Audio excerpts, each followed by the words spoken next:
Olá, gente querida, tudo bem com você? Bom dia, boa tarde, boa noite. Digo isso porque, repito, né? Não sei que hora que você está vendo esse vídeo, se é de dia, se é de tarde, se é de noite, mas sem nenhum problema. De qualquer forma, eu quero agradecer você por estar vendo o vídeo, por compartilhar, por se inscrever no meu canal.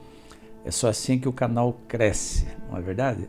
Hoje o torpedo número 136. Desculpa, hoje o torpedo 137, na verdade, né? 137.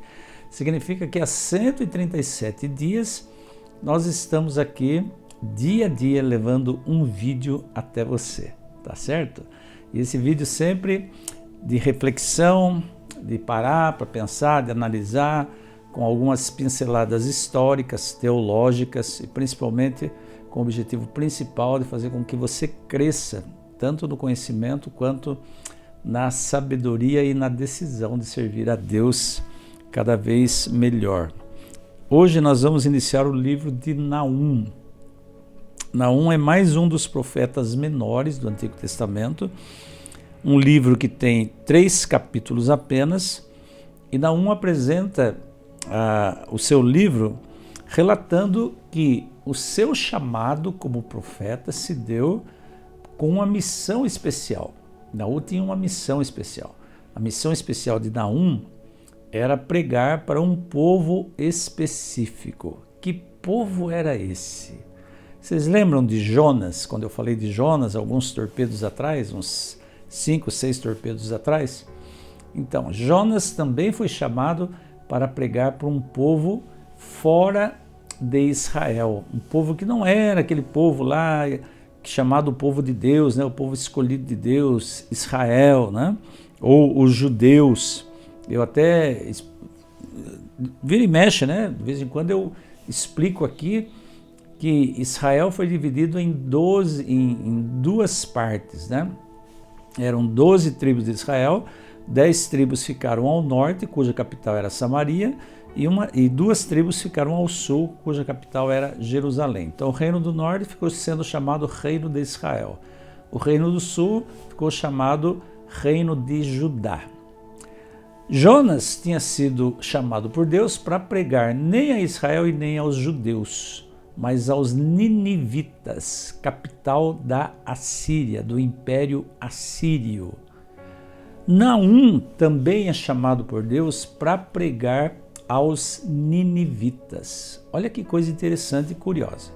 Só que veja, a essência da mensagem de Jonas totalmente diferente da essência da mensagem de Naum.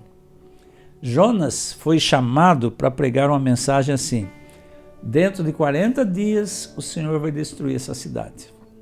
Aí o povo se arrependeu. Deus também não destruiu a cidade, porque viu o povo mudando de comportamento, mudando de atitude, e Deus não destruiu a cidade. Naum foi chamado para pregar a ruína do povo de Nínive, certo? Por quê, gente? Por quê? Vamos entender isso. Lá atrás, Deus estava dando uma oportunidade aos assírios. Agora aqui, Deus estava sendo taxativo. Eu vou destruir Nínive. Por que Deus agora estava sendo taxativo? Vamos lembrar um detalhe aí.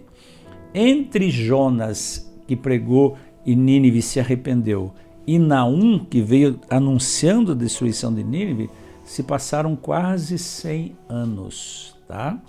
Então Deus perdoou aquele povo que se arrependeu, desde o rei até o mais simples dos cidadãos. Deus perdoou. Só que depois subiu ao trono um rei na Assíria, que foi um rei muito sanguinário, um rei que realmente extrapolou todos os limites da violência. E Nínive era a capital do Império Assírio. Então agora vem Naum com uma mensagem dura contra Nínive, a capital da Síria. E uma mensagem que ao mesmo tempo era dura contra Nínive, era uma mensagem de alívio para o povo judeu. Por quê? Porque a Síria, quando Naum se levantou para falar contra Nínive, a capital da Síria, a Síria já tinha praticamente destruído o reino de Israel. já tinha invadido, já tinha feito cativos e agora estava marchando contra o reino de Judá, contra Jerusalém. E aí que entra então o profeta Naum para falar que esse império iria ser destruído completamente por Deus. Veja, Deus ele mostra, tanto através do livro de Naum, quanto através do livro de Jonas, a universalidade do seu amor.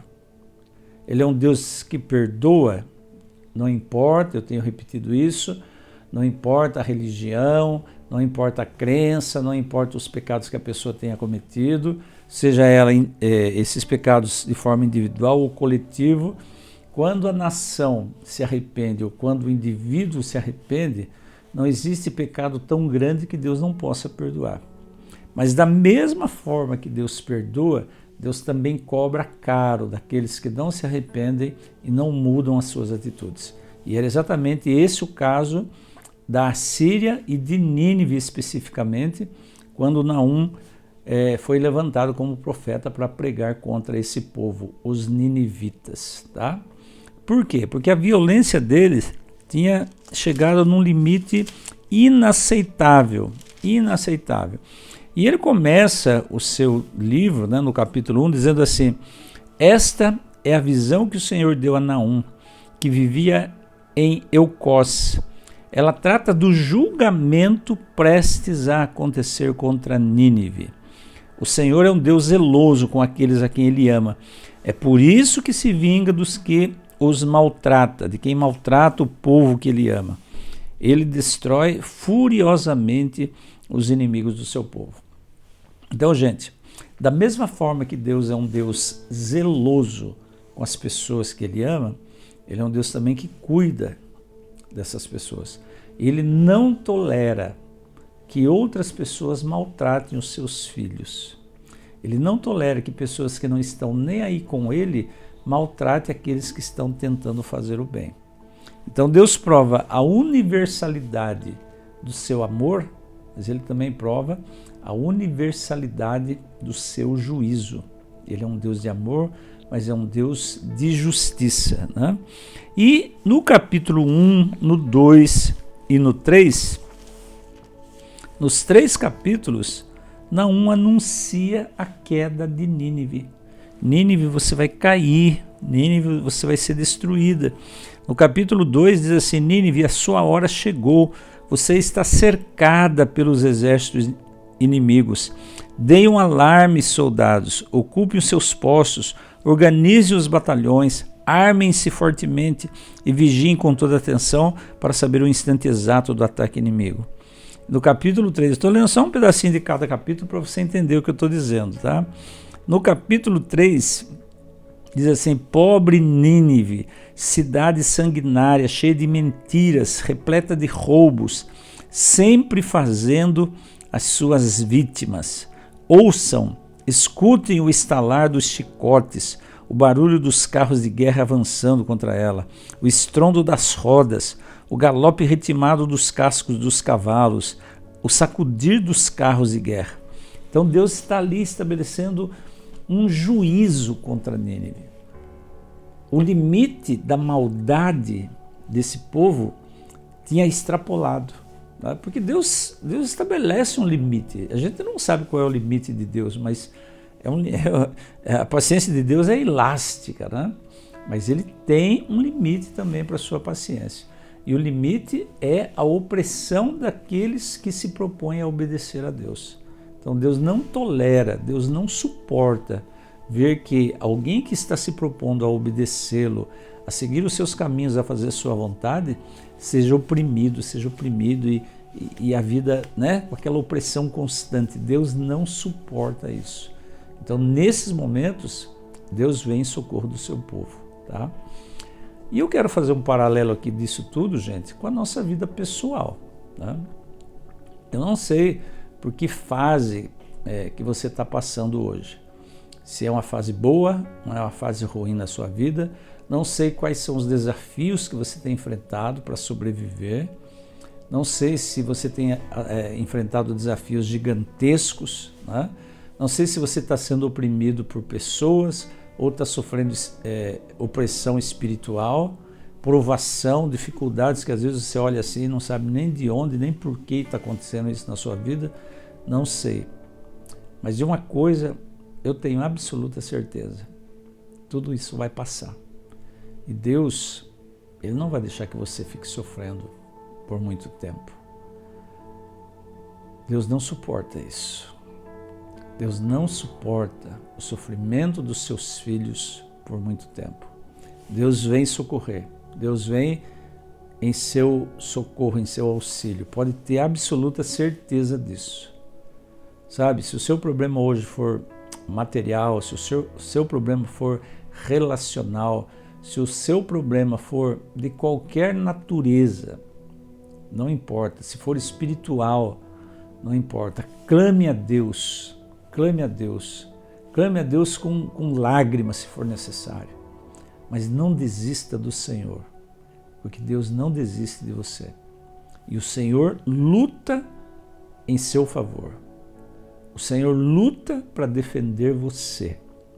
Ele pode até permitir que venham provações e dificuldades por algum tempo, mas Ele não suporta, Ele não tolera, Ele não permite que essas provações e dificuldades se perpetuem.